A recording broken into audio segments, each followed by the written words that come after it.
You walk into a room you have never entered before, and suddenly, it happens. This has happened already, not something like it. This exact moment. The way the light falls, the words being spoken, the person turning toward you, all of it. You know what comes next. You can almost feel it. And then the feeling collapses, and you're just standing there, in a room you've never seen, in a moment that has never happened. For a few seconds, your own mind lied to you. And the strangest part is, you have no idea why. This is déjà vu, and almost everyone on Earth has felt it. The name comes from French. It simply means already seen. It was named over a century ago by a researcher named Émile Boirac. But naming something is not the same as understanding it. And for most of human history, déjà vu was treated as a mystery, a glitch, a ghost, a message, a memory of another life. Only recently has science begun to catch up. So let's talk about what is actually happening inside your head, because the truth is stranger than any ghost story. First, what does déjà vu actually feel like? It is not just remembering something. It is remembering something that you know cannot be remembered. Two feelings arrive at the same time, and they contradict each other. One part of you insists, I have been here before. Another part of you insists, that is impossible. And your brain cannot make them agree. That contradiction is the entire experience. It usually lasts only a few seconds. It arrives without warning, and it leaves just as fast. You cannot summon it. You cannot hold on to it. By the time you notice it, it's already fading. That is what makes it so unsettling. For a moment, the one thing you trust completely, your own sense of reality, quietly betrays you. So how many people actually experience this? The answer surprises most people. Around 2 out of every 3 people report having felt déjà vu. It is not rare. It is not a disorder. It is deeply, weirdly normal. But the patterns are what get interesting. Déjà vu is most common in younger people. It tends to peak in your teens and 20s. And then, slowly, it fades as you age. It happens more often when you are tired. More often when you are stressed. More often when you travel to new places. People who travel more report more déjà vu. And there is one more clue, a powerful one. Some people with a certain kind of epilepsy feel intense déjà vu right before a seizure, a wave of overwhelming familiarity every single time. And that clue points scientists straight at a specific part of the brain, the part that decides what feels familiar.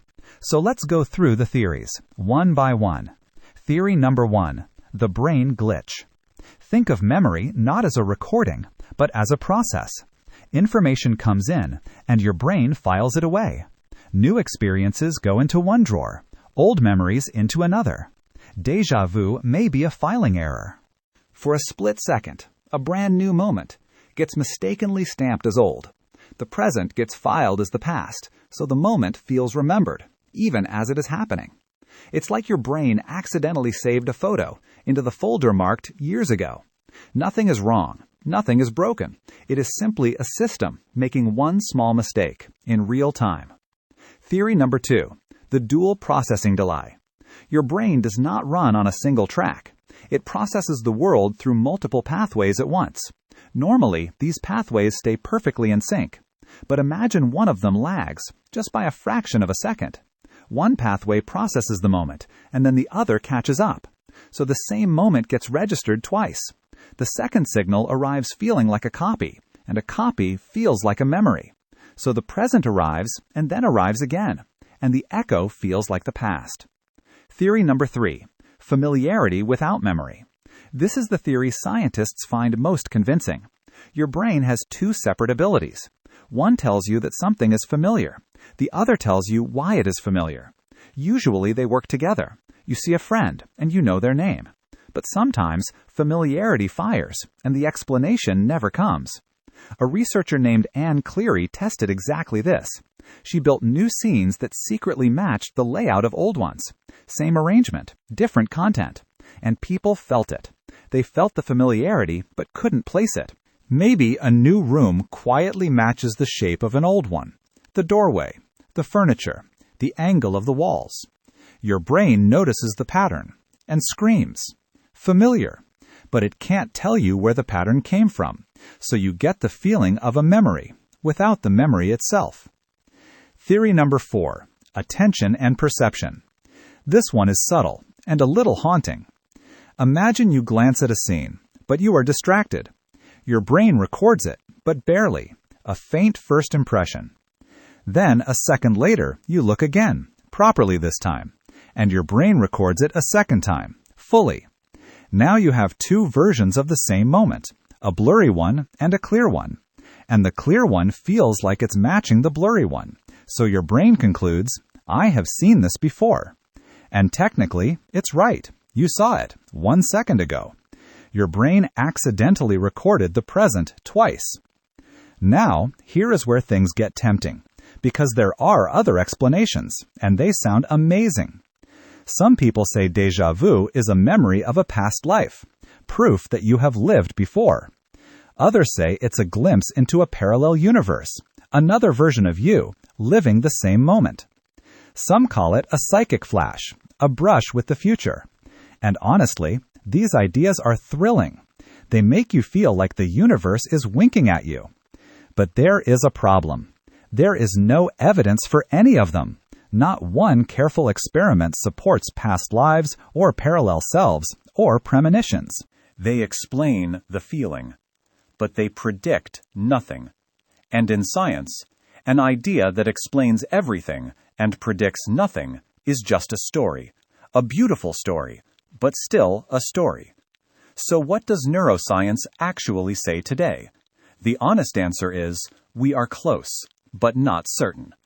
The strongest evidence points to the memory systems in your temporal lobes, the regions that judge familiarity. Using brain scanners, a researcher named Akira O'Connor found something surprising. During déjà vu, the memory centers don't misfire. Instead, the decision-making regions at the front of the brain light up, as if the brain is checking its own memory and catching the error, which suggests something remarkable. Déjà vu might not be a memory failure at all. It might be a sign of a memory system that works, a brain that notices the false alarm and flags it, a quality control check that you get to feel from the inside.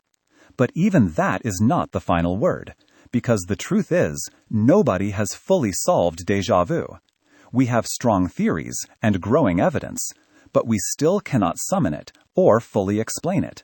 This everyday feeling that 2/3 of humans share remains one of the small, unsolved mysteries of the mind. And maybe that's the most interesting part, that your brain, the thing reading these words, can still surprise itself. So the next time it happens, in a room you've never entered, don't be afraid. Don't reach for ghosts or other lives. Just notice it and let it pass. Because maybe déjà vu isn't your brain remembering the past. Maybe it's your brain proving just how strange memory really is.